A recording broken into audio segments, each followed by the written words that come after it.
This is the area where we got a best paper award in IIT Madras. Yes, Okay, so that's why I choose this when I gave you some of the options. You have opted for this one, so I'm very grateful. thank you, sir. This is the work that we have done. Uh, we carried out along with the NIT Silchar, NIT, other thing.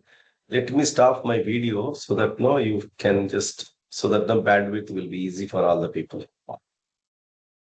So I'm going to talk on micro nano machining using biological microorganisms. This is a very small and niche area. So where you have to spend a lot of expenditures and other things. That's why I am not going to talk much. So we have ultra precision manufacturing group at IIT Tirupati, which we are naming it as some other name in due course of time. We will be naming it because it is a common name. So we work into micro machining, nano finishing, sustainable manufacturing, additive manufacturing, smart manufacturing, and bio nanomaterials and manufacturing. These are the five verticals which revolves around ultra precision manufacturing, in particularly like micro machining and nano finishing. So precision micro machining group. So I have, as I said, around 20 PhD students are working. So we have different verticals. So different students work in different verticals like precision manufacturing group, sustainable manufacturing group, biomaterials and biomanufacturing group, and so on. Okay. So precision manufacturing group. This is the overview which you are going to see, like micro machining of stents to nuclear applications, lasers, and so on. So what we have, because as a head of the department, it is my responsibility to showcase what the equipment that we have.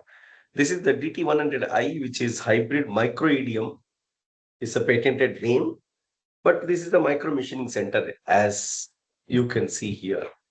So it has a micro turning operation, micro milling, micro EDM milling. Why it is called EDM milling is your cutter also rotates up. So micro drilling, micro EDM drilling, and wire EDM is there, wire EDG is there, die sinking micro EDM and other things. Okay, so on an average, it has mechanical processes like micro turning, micro milling, micro drilling, and so on. At the same time, it also has electrothermal process like EDM, micro EDM, and we have micro EDM. In EDM, we have two varieties. One is die-sinking EDM, we have wire EDM, we have, and apart from it, we also can rotate its the like a cutter, like a milling cutter, the cutting tool. So it is also called as micro ED milling. So this is one way. Another that I'm going to show you something. You can see here micro turning operation that you can see here, micro milling operation you can see. And it also have online measurement systems. And at the same time, it has micro laser setup also, which we don't have the attachment because the attachment itself is costing us around a crore, 1 crore rupees. So we don't have that attachment. In fact, compared to that, we have a sophisticated laser system with us. Okay. So at the same time, we have an attachment for high speed milling. So we have a high speed milling cutter and other things. And micro wire EDG is there, wire electric discharge grinding is there, wire EDM and ECM, ECSM's attachment is there that I am going to talk in few. At the same time, we also don't have micro wire EDM because we have a dedicated wire EDM setup we have. That's why we have not taken this particular attachments. You can see here micro turning operation. I don't know. So you can see how the turning operation can be done, and the same turning operation. Once this turning operation is completed, you can use the same thing for your EDM as the workpiece you can use as a tool for your applications. At the same time, you can perform various operations like taper turning, turning, slot turning, and so on. So, for example, these type of applications, you have many applications like derma applications for skin and micro injecting applications and so on. Okay. As you can see here, once you make your tool, you can make your holes using EDM process. Okay, micro holes on stainless steel that you can see here, 12.5 to 6.5 microns. You can see these are all SEM images, and this is the smallest hole that the OEM has developed, not we have developed. And if you see here, normally whenever you want to use for filter applications or so applications, you cannot pass through these microorganisms. Okay. If the microorganisms are held by these filters, that is a great actually. Okay. So that's what we need to do in terms of filters and other things. As I said, we have a specialized attachment that is called simultaneous EDM and ECM, which is called electrochemical spark machining, because EDM is electrical discharge machining or electrical spark machining that you can say, and electrochemical machining is already chemical is there. If you combinedly say that, you can see here SCDCM, that is called simultaneous electrical discharge chemical micro milling operation. Okay, that is what you can do. So what is the beauty about this particular process? The beauty about this particular process is it is a combination of EDM as well as ECM. So in EDM, you have melting and evaporation. ECM, you have anodic dissolution. So you have both mechanisms. That's why you will get a better surface in terms of simultaneous electrical discharge chemical micromilling operation compared to micro electrical discharge milling process, which is indirectly, I mean to say that only EDM, if you are going to use, you may not get the good surface finish if you are going to use simultaneously both. So for this, how do you control? How do you control is this is all the patented technology that is the company. It is not patented by me. So they have the electronic circuits where you can simultaneously takes place anodic dissolution as well as electrical, I may say melting and evaporation. That's because of that. You can see here 142 nanometers is normally micro EDM surface. So you can see 22 nanometers you can bring. So if we have low conductivity hard metals also, you can do the machining operation in this area. For example, if you want to go for normal machining like micro milling or something, you need to go for large forces. Here you don't require it. You can see here any type of structures you can make using simultaneous microelectrical discharge chemical machining. So I mean say simultaneously. So that is what you can see here, the first one and the second one, how beautifully you can make the surfaces. And that too, some surfaces you cannot make by conventional milling process or micro milling process. Those complex surfaces you can make using simultaneous EDM, ECM process. Okay. At the same time, there is a sacrificial electrode methodology which they have invented, and they don't tell much things about that one, but where you can also do partially non-conducting. But non-conducting is 100%. I cannot say it is possible or not possible, but you can see the surfaces. These are all just a preliminary study they have done. Here it is a ceramic matrix composite, but they say it is a ceramic, but there is a very little bit of doping may be there, so that no, you can do the machining process. Wire EDM process, you can make any type of heat exchanger applications where you can do lot of fins development, micro fins development, and so on. At the same time, you can also cut it to micro gears. These micro gears will be of interest to the watch companies and other things. Okay? So now we enter into another spectrum. As I said, we have a machine which is having a 200-watt nano fiber system where you have a nano pulse laser system where you can do micro machining and micro texturing, micro or nano finishing, and so on. So whatever the system that we have at IIT Tirupati comes as a laser system with 200-watt maximum power with nano pulses and so on. So whenever you try to do the laser micromachining process, not with our system. Our system is a bit sophisticated, but I'm telling about the conventional laser microsystem. So where the system follows the Gaussian beam distribution, where this Gaussian beam distribution will be like Six Sigma curve. In center, you have a lot of temperature. As you proceed towards the both sides from the center, what will happen is you have very less temperature. So because of the high temperature at the middle, what will happen? Melting and evaporation takes place, which is the basic material removal mechanism of the lasers. So as you progress towards the sides, so the temperature goes slightly less. Because of that, what will happen?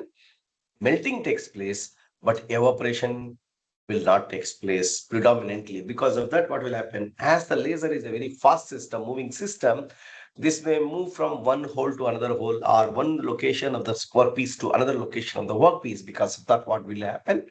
So you can experience the preceding, I mean, say the previous one will experience the local temperature or a normal ambient temperature like 25 degrees or 30 degrees if you are maintaining the room temperature. Assume that you are maintaining the room temperature about 25, normally AC rooms and other things. What will happen? Immediately when the laser move from one location to another location, what will happen? The previous location will be suddenly cooled to room temperature about 25 degrees, because of which what will happen? The molten material which is unable to evaporate will cool down and forms a layer called recast layer. That is what you can see here. Okay. So at the same time, if you have femtosecond lasers, if you have a nano lasers, not only the machining operation that you can see, you can also do the textures, super hydrophobic textures that you can do, super hydrophilic texture you can do, and so on. For example, this is what we have done for orthopedic applications for super hydrophilic surfaces without much change on the metallurgical surfaces.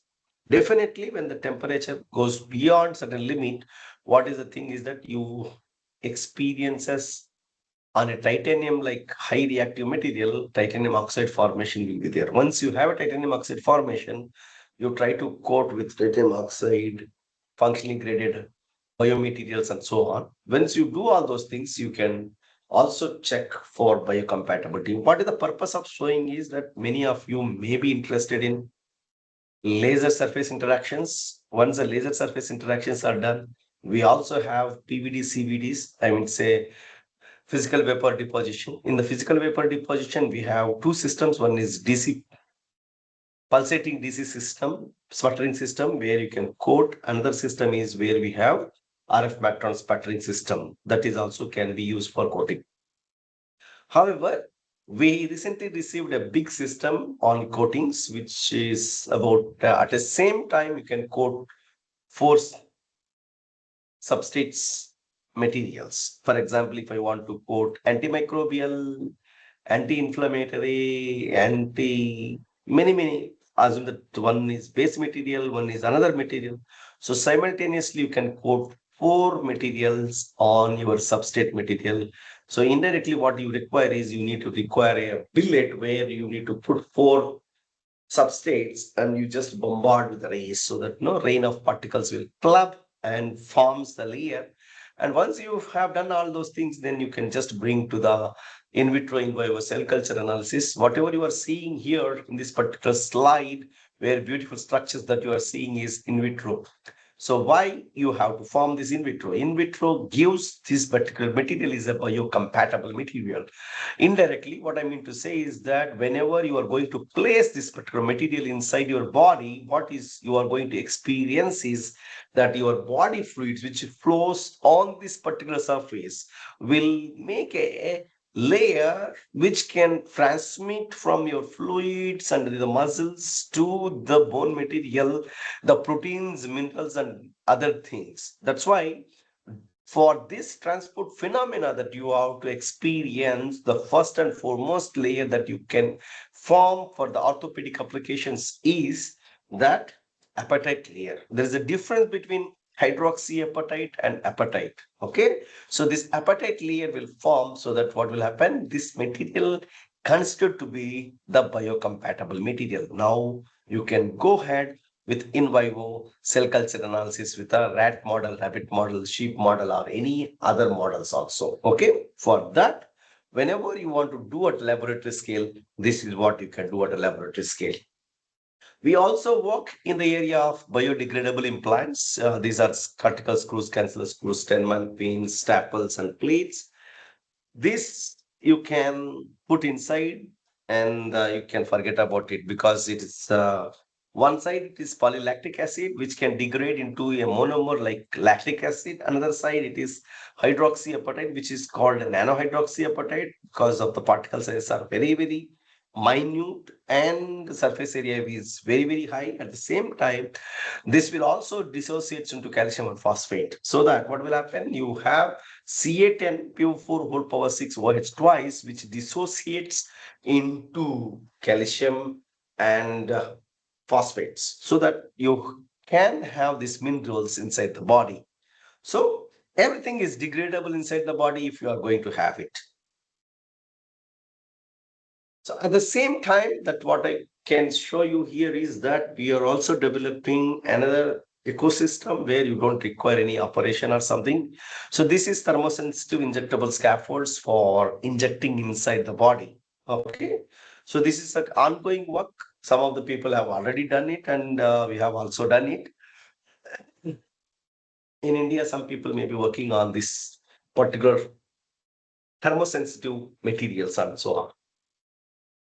So at IIT Tirupati, we have a Luminex Plus. Whatever you are seeing is Luminex, which is what we have at IIT Tirupati is Luminex Plus, which is slightly advanced version of this one, where you can do 3D printing of any type of cells, basically. This is the 3D bioprinter, which costs us almost on 30 to 40 lakhs of rupees and with a 3-year warranty and so on. So what microstructures, what are the structures complexity is there that you can print, that you can see here. And only problem with this one is the ink is very expensive. And we are working on developing our own ink. Whatever the ink that you are going to use here is a bio ink. So whatever the cells that you are getting, extracellular matrix and base fluid, and you have to have some optical materials which can become solid because of this and other things. Okay, so you require the ink is called bio ink. At the same time, whatever you are seeing, some of the things that you can make is without bio ink also you can do. Okay, however, the ink that you are going to put in this one, which may be like wavelength 304 nanometer or something, so it's very bit expensive. Normal liquids also bit expensive, like 10,000 to 15,000 may cost you. Okay. So the liquid that we got is around 30,000 rupees, which is along with the machine. So when we ask, that is might be the lowest one that they have. Okay. So now what we have done with this one is we have a project on Rakta Shodhanam. So, which is a Sanskrit word, which we have a collaborations with Sanskrit University as well as Ayurvedic University, Professor Renu Dikshit from Ayurvedic University, which we have developed a nanoparticles that can purify the blood basically. So, what we have tried here is developing by understanding the human body. The human body, the veins, the artery systems are very complex in nature. Because of that, what we have done is we have understood and we have developed this type of structures, and these structures can be printed here. And in one injection that we try to do is you just have a mixture of these nanoparticles which are developed from Ayurveda along with the blood, and just which is impure blood in fact, and you can just pass on. What you can get is a purified blood. So you can have the senses how much blood is purified and other things. That's why we have done on a project like Rakta Shodhan. In fact, first and foremost, we were renaming it as Rakta Moksham, but later we understood that is not the right word. So that's why we are just renamed it as a Rakta Shodhanam.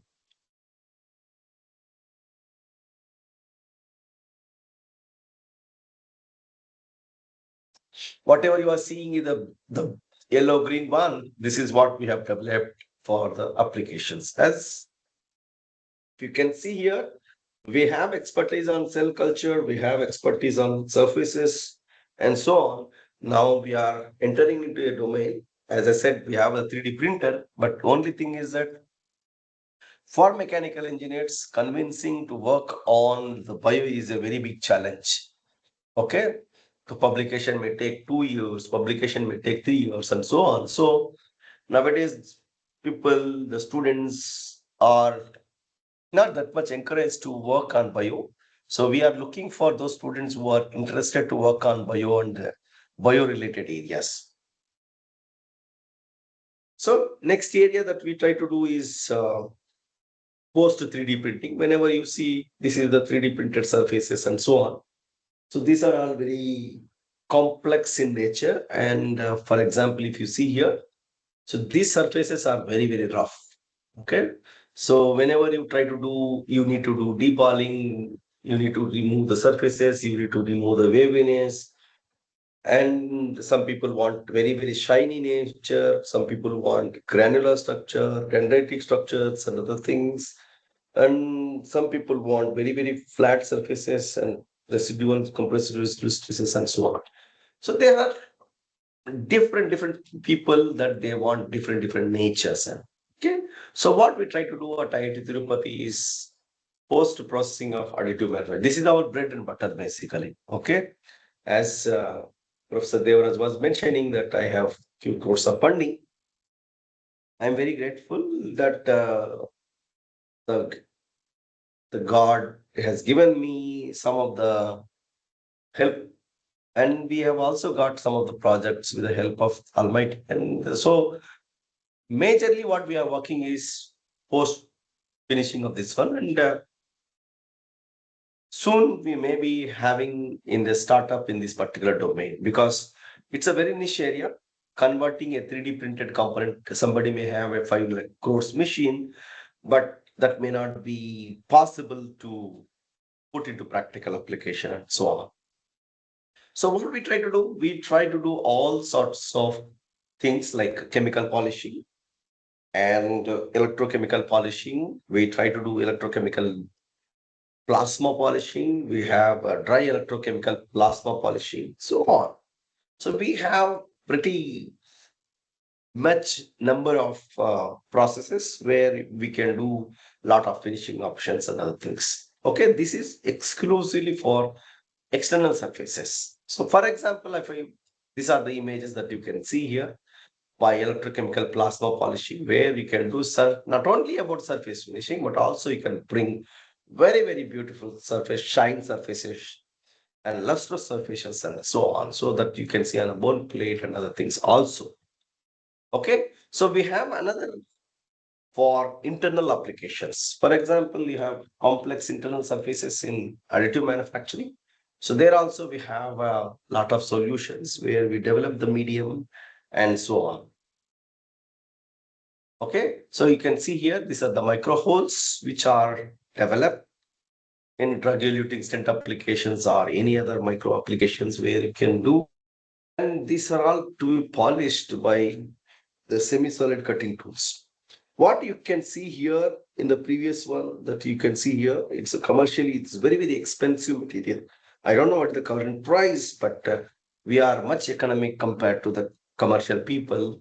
And those people who are interested to work in this particular domain, you are most welcome. And we have achieved a good amount of publications in this area. As I said, we can also do drug eluting stent applications and so on.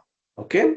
So not only about development of the medium, we also develop the machine that can do completely. So as Professor was introducing that we develop the machineries also. We develop the machineries, we transfer the knowledge, we transfer the patents, and so on. We transfer the technologies to the leading scientific works, I mean, say industries and so on. Okay, so this is what the anatomical structure of the system. This is what you can see here as a from the morphological system. Okay, as you can see here, this is the front view of the system, the first one, and the second one is side view of the system. You have to forgive me because I am a bit rushing, so that no. So sustainable additive manufacturing. So sustainable because when I took this particular topic, it come under sustainable because machining using microorganisms. So very, very energy, less intensity, and lot of other benefits are there. That's why this particular work comes under sustainable. So under sustainable, before going to machining, I will just explain you what is the thing that we can do. You can see here. So we are working, and one of the PhDs are graduating now in the area of composite filaments fabrication. Whatever you are seeing here, just a glimpse because I am not presenting his PhD work. Just what you can see is you can take a water bottles, you can crush into pieces because shredder is there with us. Then you can print it to our system. Our system has all the thing that it can make into filament. Okay, this can it can make filament. Now we have a bigger system which we procured, and one of the system is from Netherlands basically. So this system can fabricate any type of filament. You name, I want PLA with copper, PLA with stainless steel, PLA with copper and stainless steel, PLA with brass.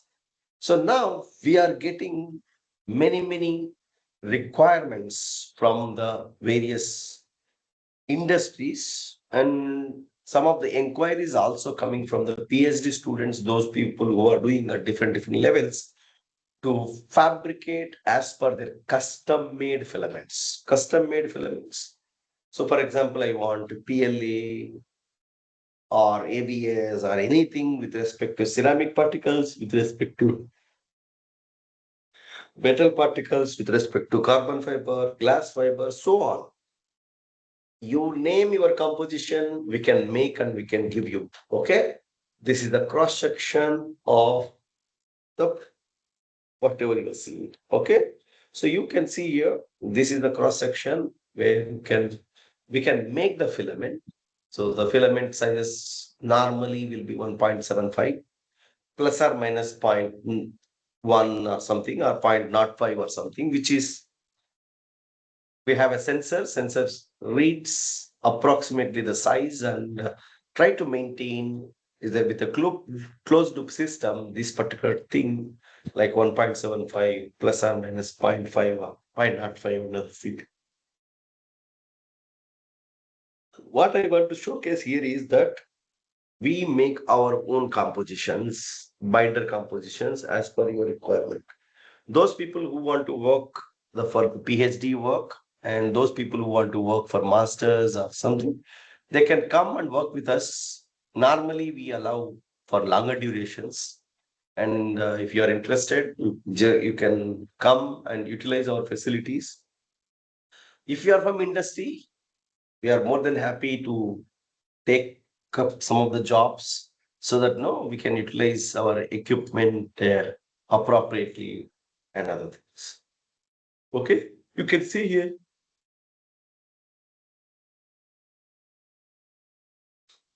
So summary of this particular thing is we can make only polymers, we can make composites, and we can also make metal oriented parts also. How can you make? We can load this particular filament by 80 to 82% or something.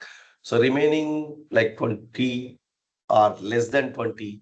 So we can have the polymer. So polymer will melt and forms the surfaces, and the surfaces can fabricate accordingly. You can see here a composite sample and a pure polymer sample.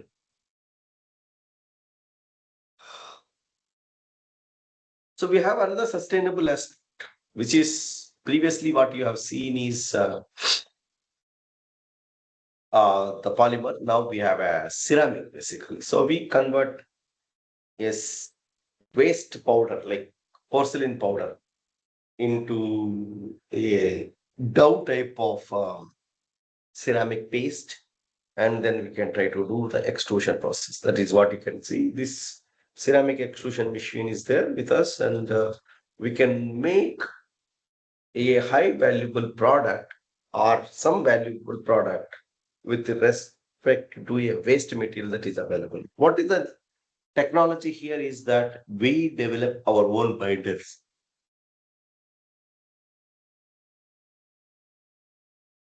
Our own binders for this one, and these binders are we are patenting the binders, and you can see here we can generate whatever the pattern that I want. Some locations is protruding out, some locations it is going inside.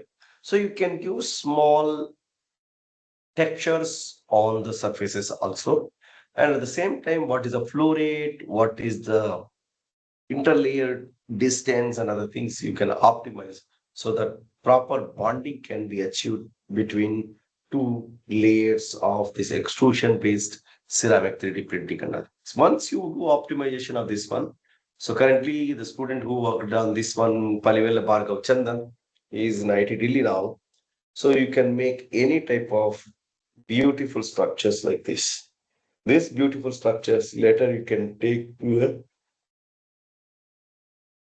furnace and you can make from waste material, which is not at all chargeable, and you can make a very good complex surfaces, and these complex surfaces can be have a market value, so on. Okay. So now coming to other area of sustainable machining is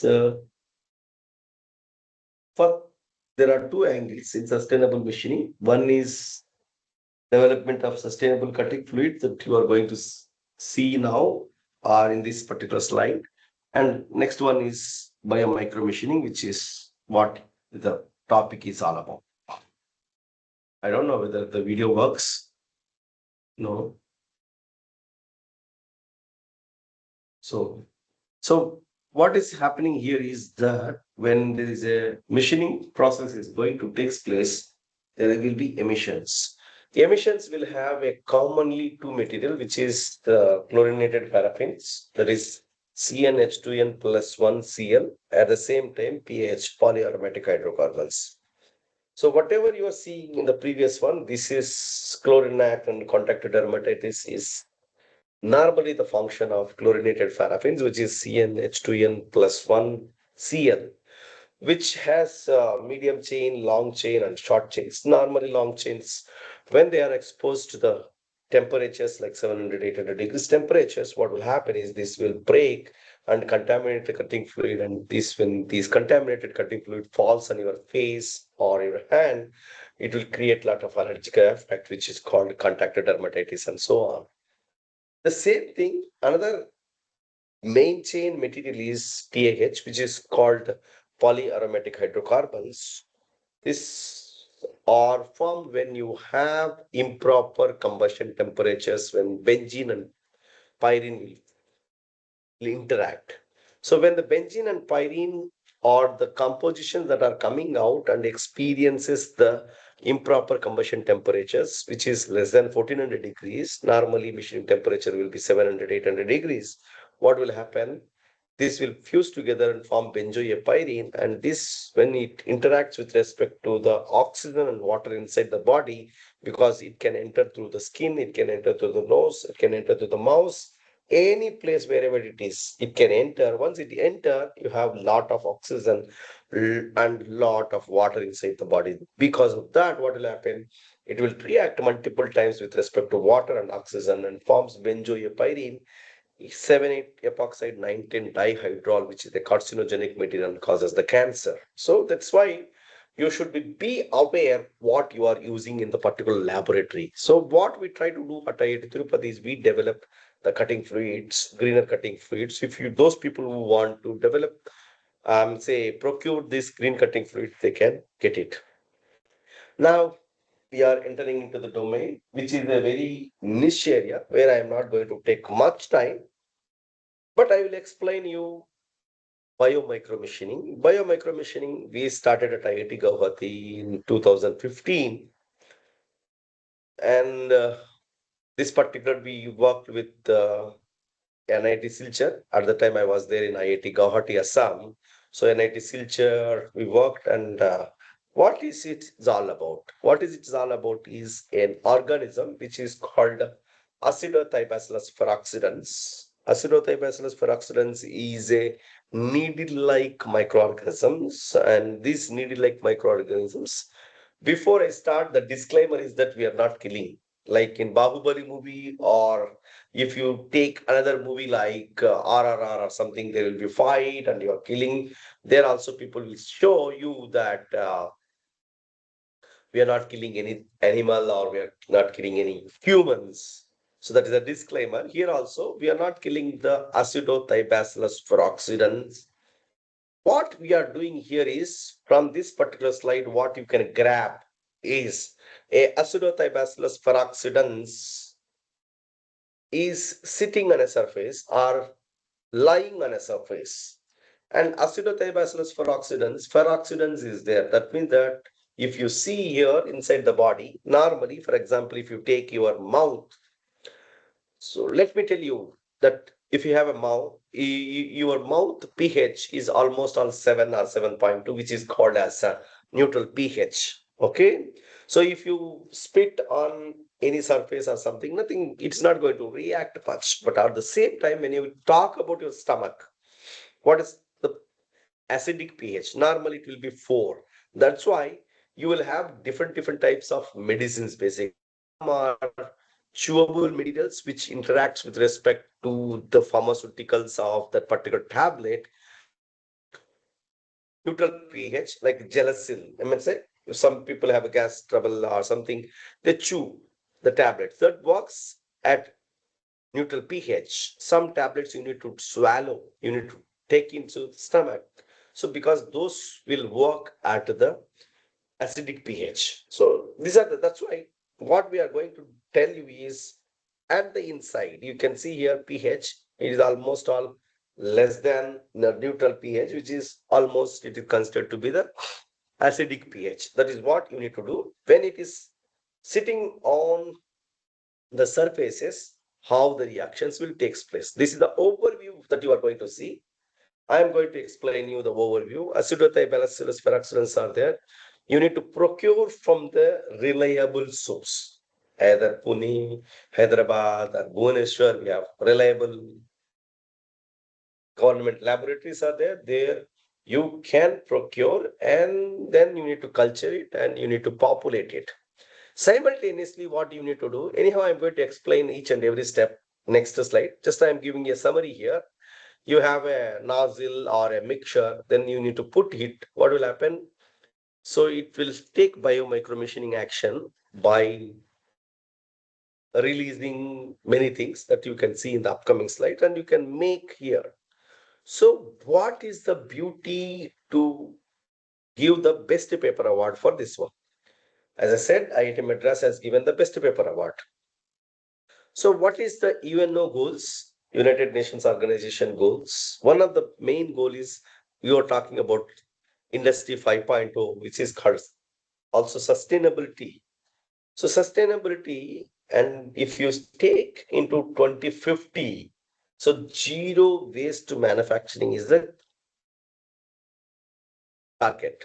I mean to say, whatever you are doing, for example, you are doing a turning operation, the chips are waste. You are doing machining. So cutting tool, once it got crater wear or a flank wear, you need to throw it out. Okay, so those are all are waste. Cutting fluid goes as the waste.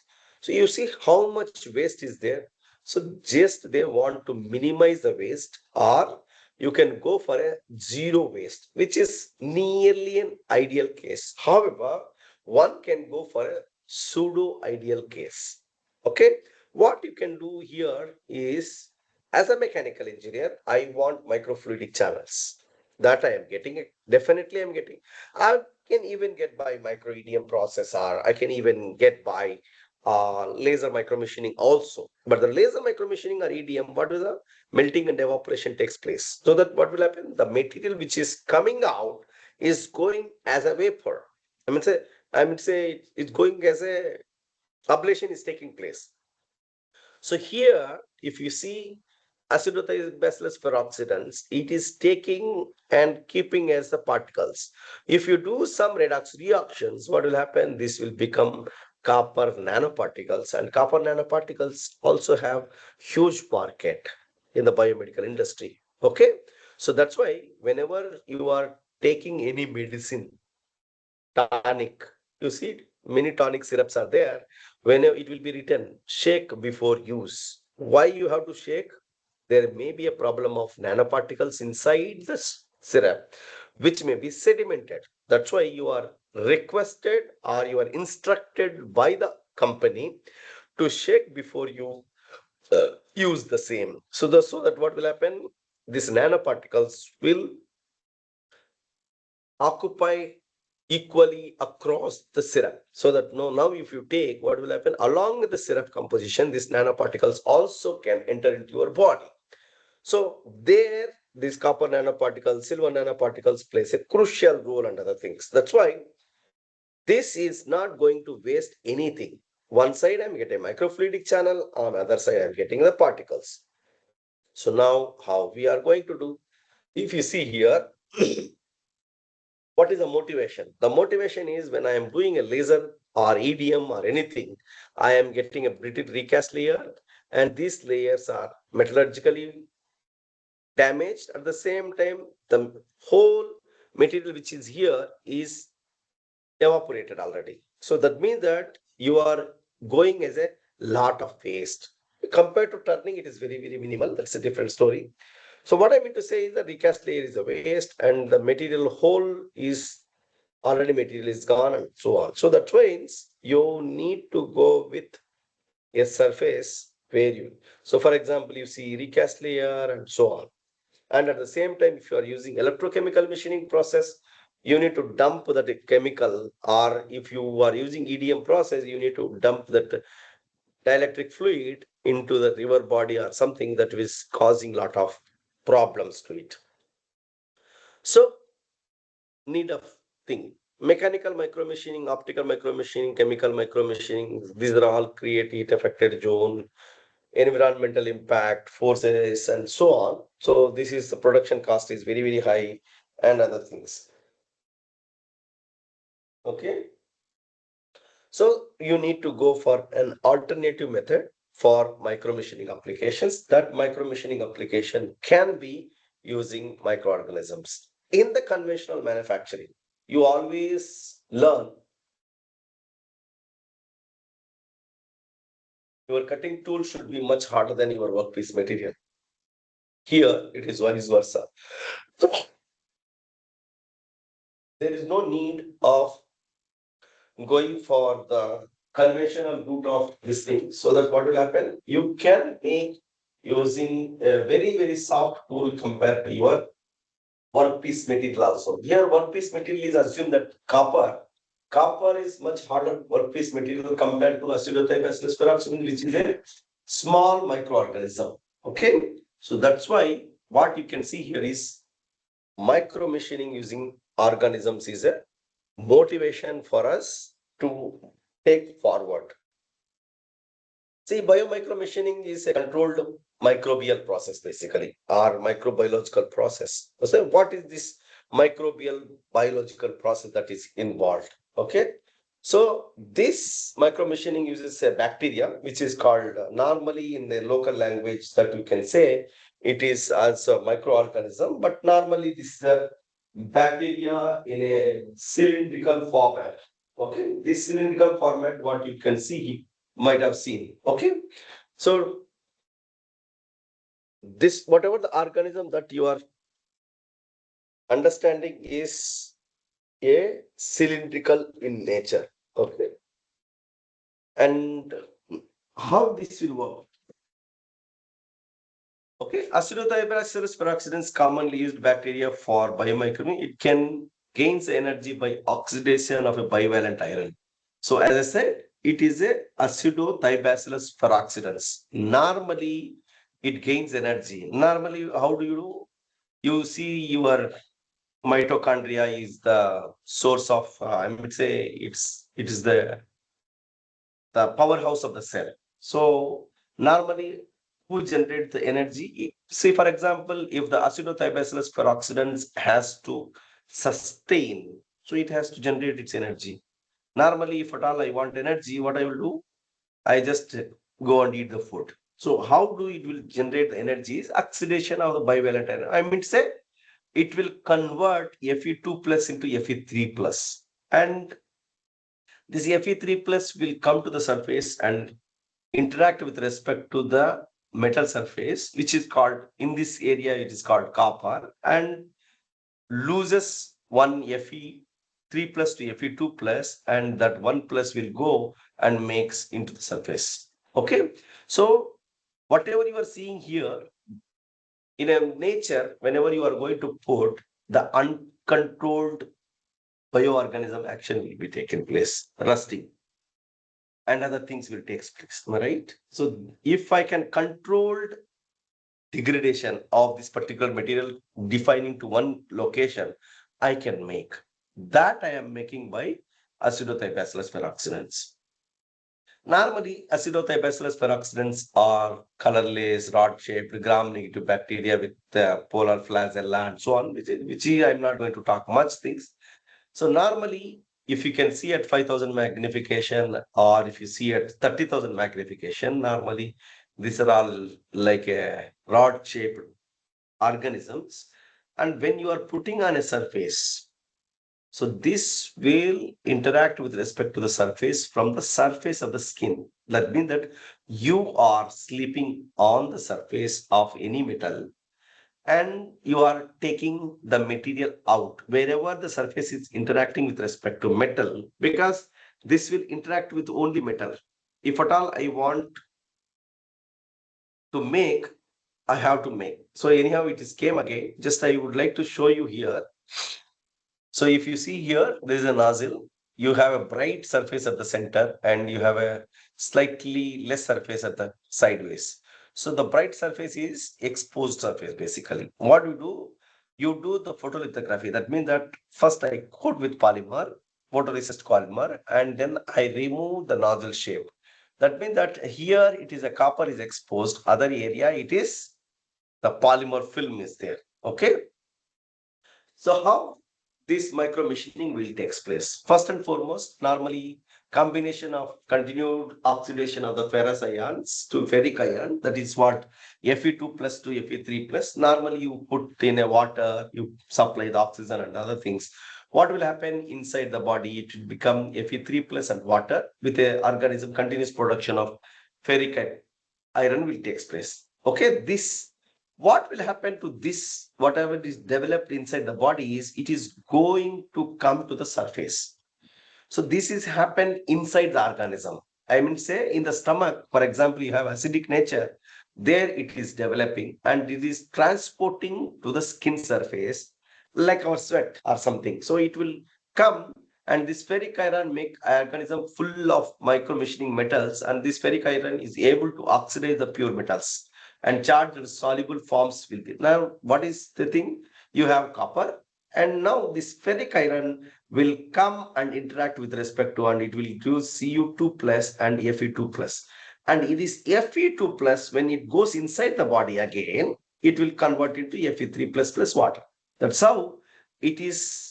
The disclaimer I said, we are not killing the organism. We are playing with respect to the metabolic action of the acidothiobasilus peroxidase. Now you can see schematically, this is inside the surface where you have pH is very, very low pH is there.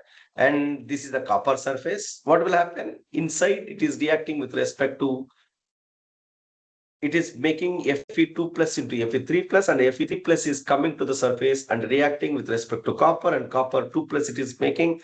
And whatever Fe3 plus which is converted into Fe3 plus, I'm say converted from Fe3 plus to Fe2 plus will go inside the body and again will react with respect to the reacting inside the body, and it will become Fe3 plus. And this Fe3 plus and water it will generate and so on. That's how the metabolic reaction. So because Fe2 plus is a strong oxidant which react with respect to uh, oxygen and other things, and it will makes you water and Fe3 plus.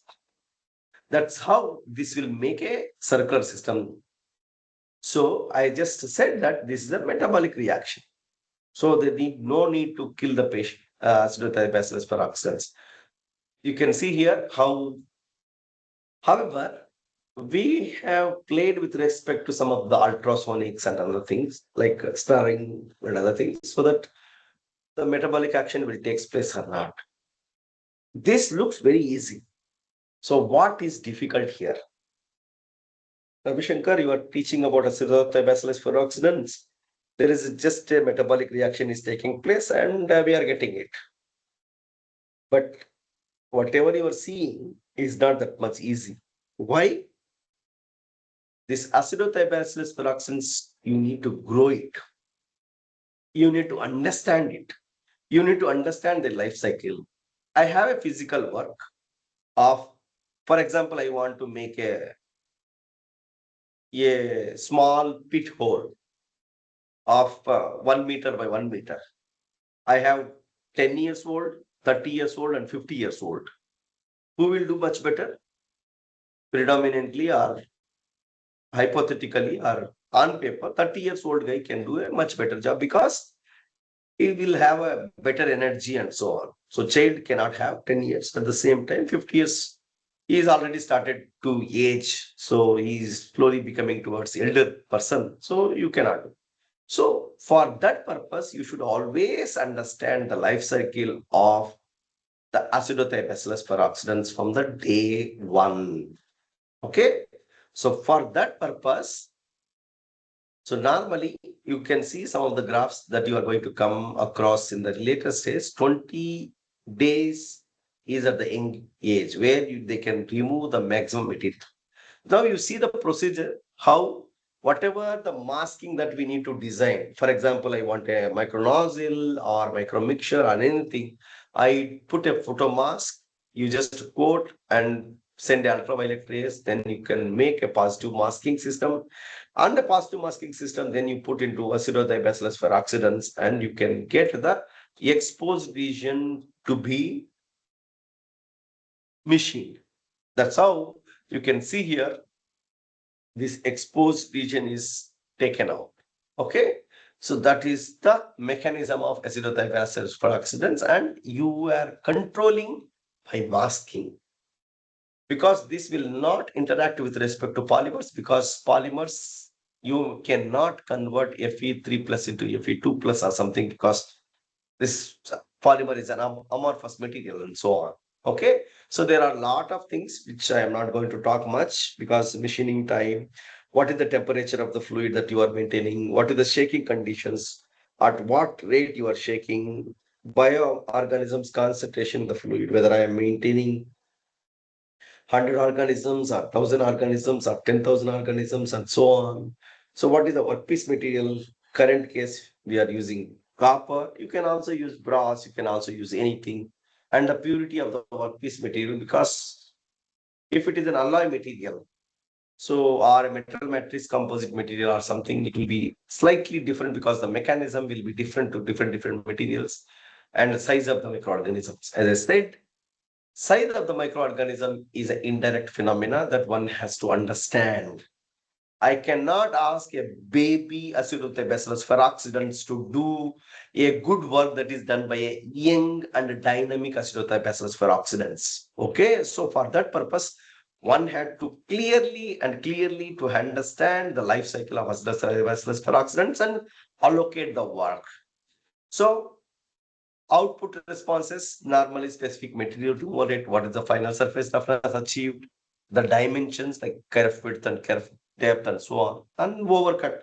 Sometimes there is a overcut option also is there. Now you can see here the density. If I am taking the same cells and I am going to culture it and populate it, so predominantly I am getting a steep at the rate 20 or 21 or something. Okay, so for a same number, your work density is there and amount of copper micro machining.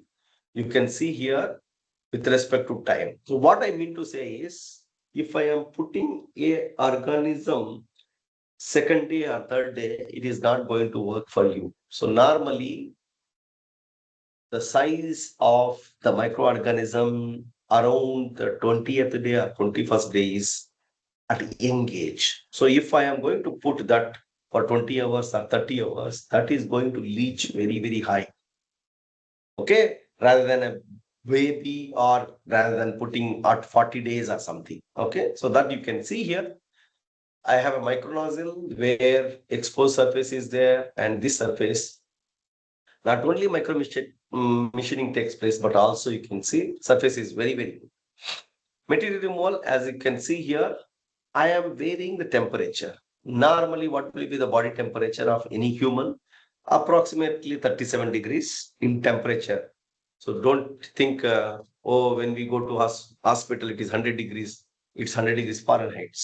Okay. So 35 degrees gives us good because that is what the inside the body of the most of the microorganisms. That's why external surface also, when your temperature is very high, your cell proliferations and interactions will be very, very good.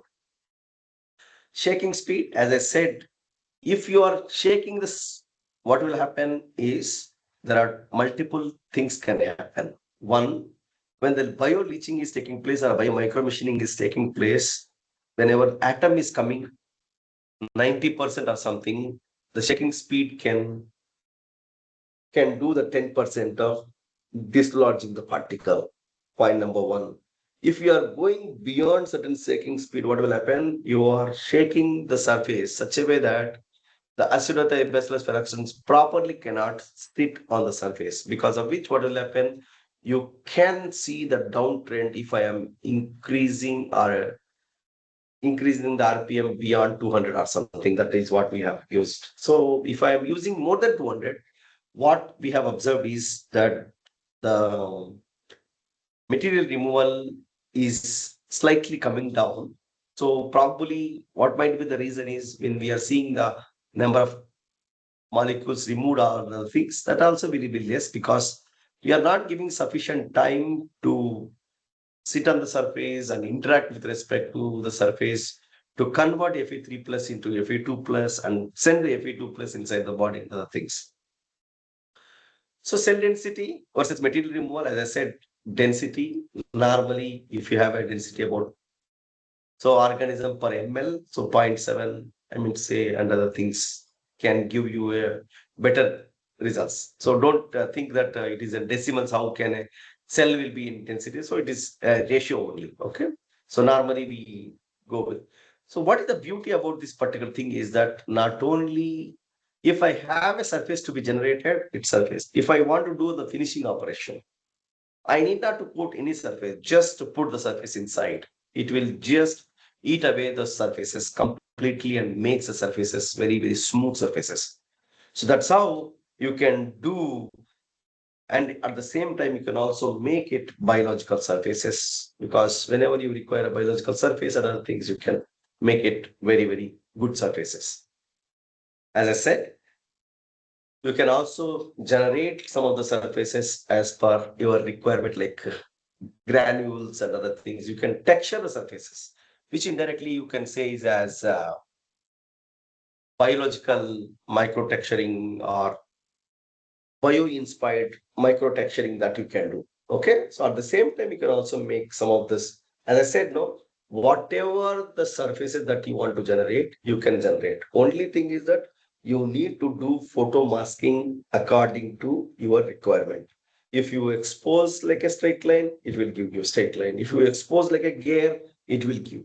If you expose like a spline, it will give you. So this is what all that one can generate. Okay, that's how, what I mean to say is that we always teach to the students saying that your single point cutting tool should be much harder than your workpiece material. That is correct in one way. When advanced machining came, like EDM and other things came, you can do tool steel with respect to copper, which is a hard material with soft material also.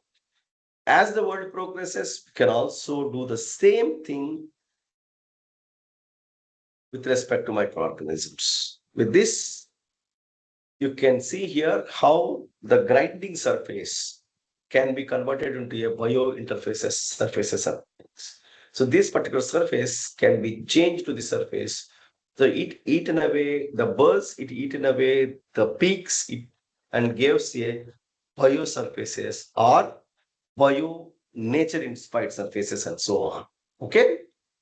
So thank you. And as I am very grateful to all of you that I am being the person from elsewhere, I also head this particular journal.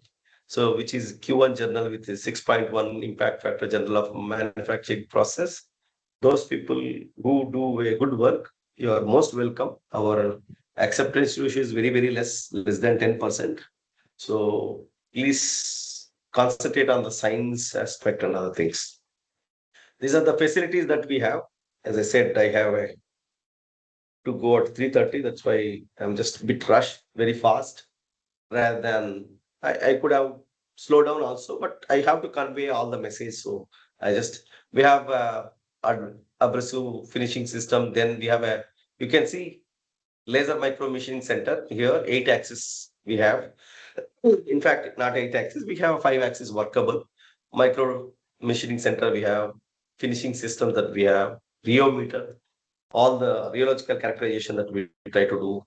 Cell Luminex Plus, we have 3D surface profilometer, we have filament makers, we have ball millings, we have extrusion ceramic, and we have vertical milling centers, CNC from top brands like DMG Mori and other things. And we have metal 3D printer, we have a tribometer, and we have a Gale mill. Is last one is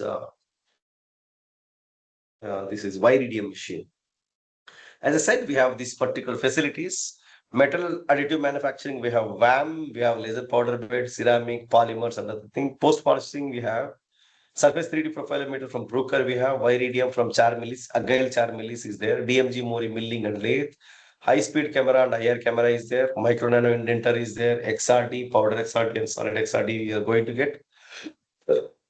Coordinate measuring machine, outer roundness tester is there. PVD, as I said, we have radio frequency, say RF macron sputtering is there, pulsating DC also there, tribometer, we have rotary, reciprocating and butterfly for bio, high temperature keep and fatigue tester is there. Some of the facilities this available and arriving, 3D filament manufacturing we have already arrived, micro machining center already arrived, laser machining center already arrived, EDM which we are going to get, and FESCM already came, and yet to be installed, EPSD, EDS, and lithography. Atomic force microscopy, I am the committee head, so we are processing it.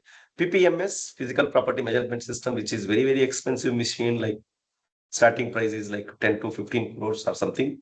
XPS is another equipment which we are going to get. HRTEM, high resolution transmission electron microscopy, we are going to get soon. LIPS we have already, laser induced breakdown plasma spectroscopy, DSC, DGA, DTA, bioincubator in vitro laboratory, CREFED, friction stir processing. These are all need to be arrived. And we are open for summer interns for more than 6 months or at least 5 months. Postdocs, those people who are interested offline or online. If you are working from some other places, already working, if you want to work with us, you're all. And some people want to do their project works and other things like BTech, MTech, PhD, there can come. Okay, with this. So I'm very grateful to all the funding agencies because all this is possible because of these funding agencies, and Allah Almighty has helped us. So I started my career at IIT Guwahati with 5 lakhs, then Baba Atomic Research Center about like 23 lakhs, then DST nearly 1 crore, DRDO about 75, then IT, which is now called Mighty, about 60 crores. Then we have Imprint 6 plus 6. These are all 6 crores. These are all I did at IIT Guwahati, Assam. Later, I started here with ACRB special call about 45, BIRAC about 40, drug eluting state that you have seen, ACRB, CRG core research grant about 32. Then I got a big project from 6.8 crores from IGSTC, Indo-German Science and Technology Center, and this is about 6.8 crores, which is a big project. And ISRO now currently, these are the projects that we are about to close, and these are the project just started. ISRO respond, we have 32 lakhs. DST, we have 61 lakhs now. Very small projects that we have about 56. Here we have small consultancy projects. Here I have forgot to include the DRDL, another project came that is about 42 lakhs, 42 plus 17, almost all so like nearly 60. And power grid about another 20, 21 lakhs is there. So apart from all these things, we have a technology incubation hub on precision technologies and positioning about 120 crores, where my say precision manufacturing, I say micro nano manufacturing is one of the things that we work with them. Said being said, all these things, we also should have a other side of the coin, that is human power. So as I said, lot of students work. I am just a front face for them. And thanks to each and every summer trainee, BTech, MTech, MS, PhD, postdoc, and so on. Our student, some are faculties in various IITs. In fact, one of my students are there at IITs and other institutes also. Thank you. And with this, I am done from my side. If you have any queries, suggestions, and comments, I'm very ready to take up. Thank you.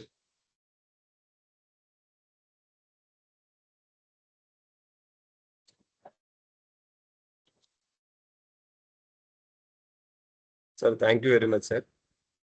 Dear participants, if you have any query, please raise your questions.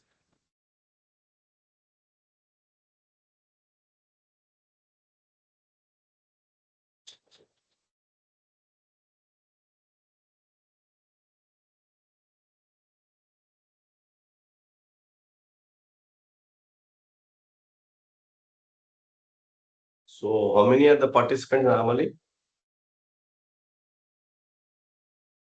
Sir, How many participants are there? 114, sir. 114, sir. Oh, very good. If you don't ask me the questions, maybe you might have not understood, or I have not convinced you to understand. If that is the case, then I have to take again.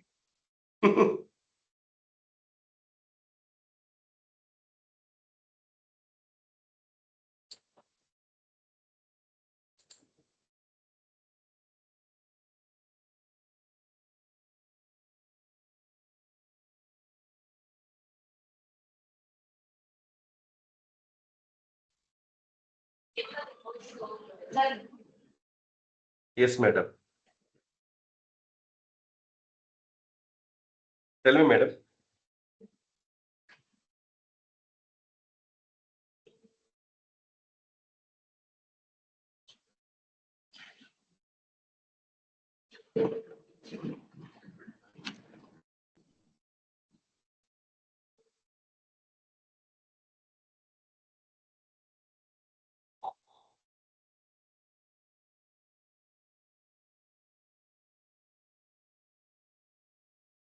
Dear participants, please, if you have any question, you can raise the question.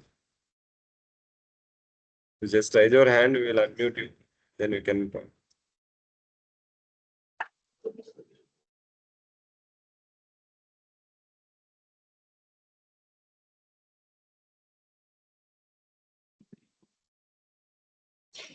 Dr. J. Suresh Babu, sir. Good afternoon, sir. Sir, good afternoon. Sir, good afternoon, sir. Hi, Suresh గారు. Sir, బాగున్నారా sir? బాగున్నానండి, మీరు బాగున్నారా? Thank you, sir.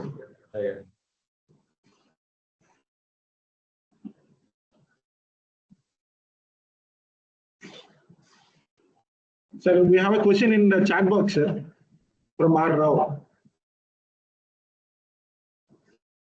Sir, can I read it out, sir? Yes. What about the possibility of biometal or biometal materials rather than PLS? He's asking like Biometal materials rather than fuel. Sir, this will work for only for metals only, sir. It will not work for PLA and other things. Dr. Rao garu. So what I mean to say is that if it is metal only, then only it will work because oxidation will take place. Or for example, the Fe3 plus will convert only if it is a crystalline and metal only it will do. It will not work on polymers. It will work only on metals. Yeah, thank you. If you have any further question, you can ask, sir. So Rao sir, you can unmute your mic and ask the question, sir.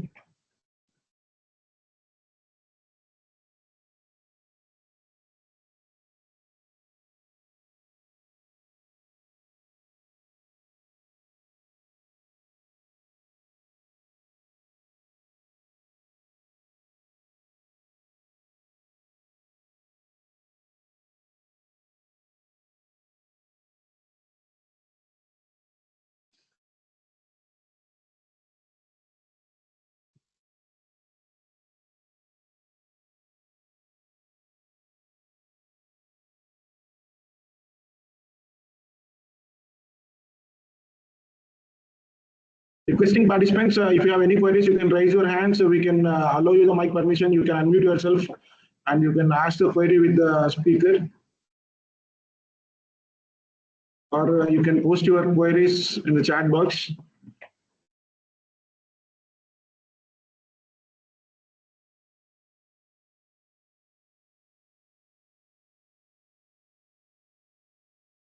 Sir, if nothing is there, I would like to close the session with a vote of thanks, sir, if you permit us. Yeah. Yeah, sir. Thank you. Thank you very much, sir. First of all, I would like to thank our today's eminent speaker, Mamilla Ravi, sir. Sir, your association with our institution and our faculty is, I mean a lot to us.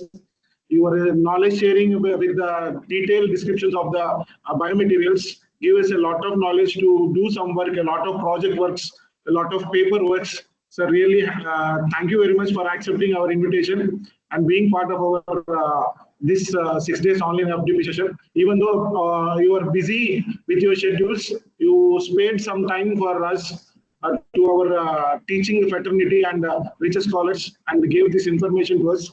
I deeply express my gratitude on behalf of Department of Mechanical Engineering, Annamachari University, to you, sir. Thank you. Thank you very much.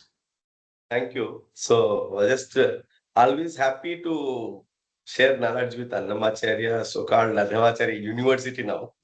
Yes, sir. Thank you. Being, the reason why, because no, I could have stayed more time. I would love to stay more time but I have some other, as a head of the department, I have some other, because I have to introduce our student, first year students.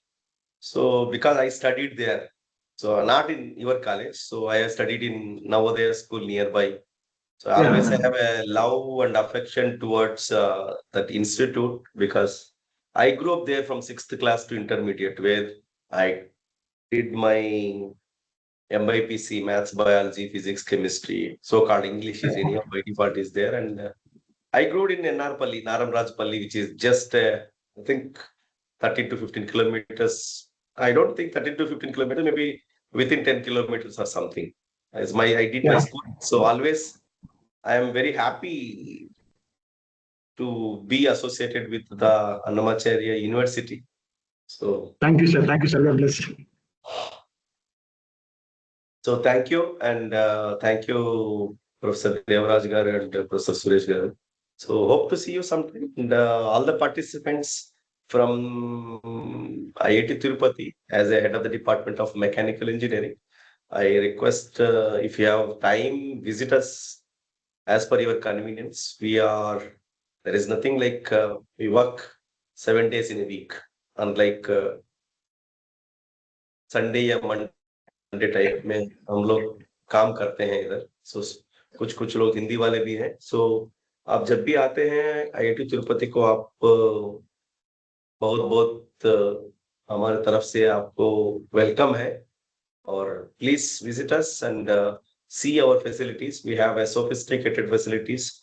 Third generation IIT is a great opportunity because we have state-of-art equipments. Our children or our students who are they learn is on the state-of-art equipment. So you're most welcome and thank you because okay, thank you, Andy. Yeah. Thank you, sir. Thank you very much.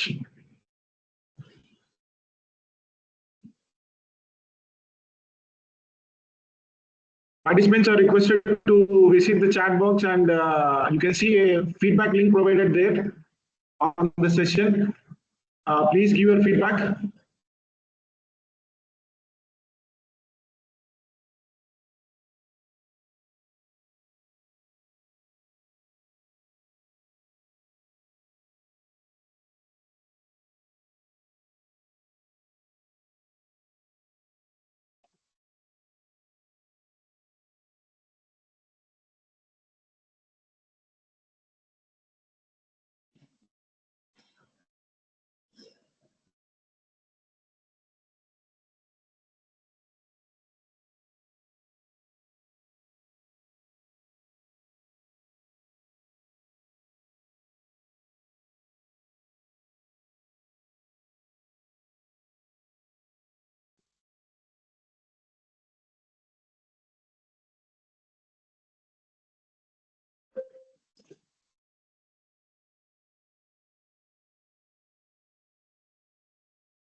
I thank all the participants for your participation.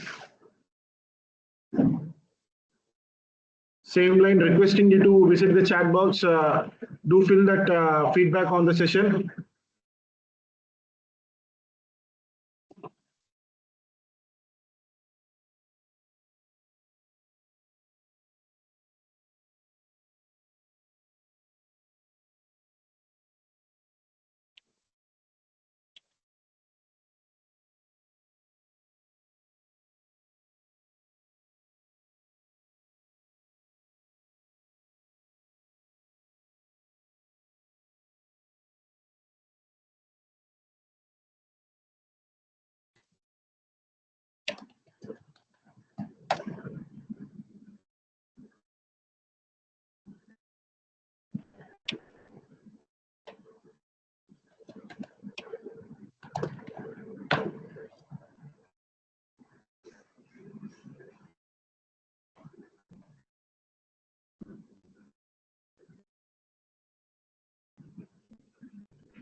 So those who have submitted feedback, they can exit the meeting.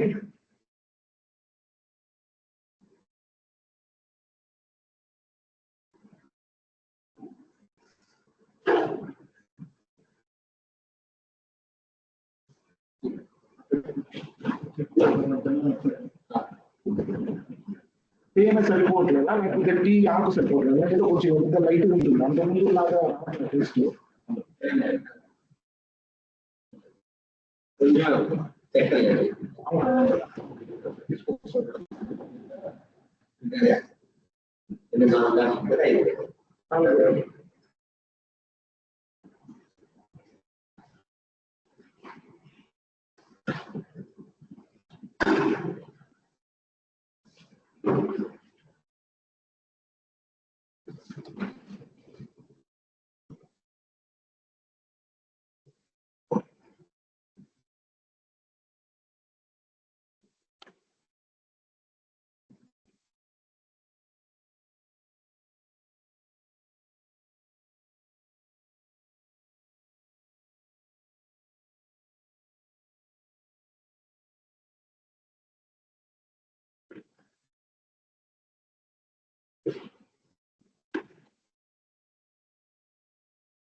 feedback in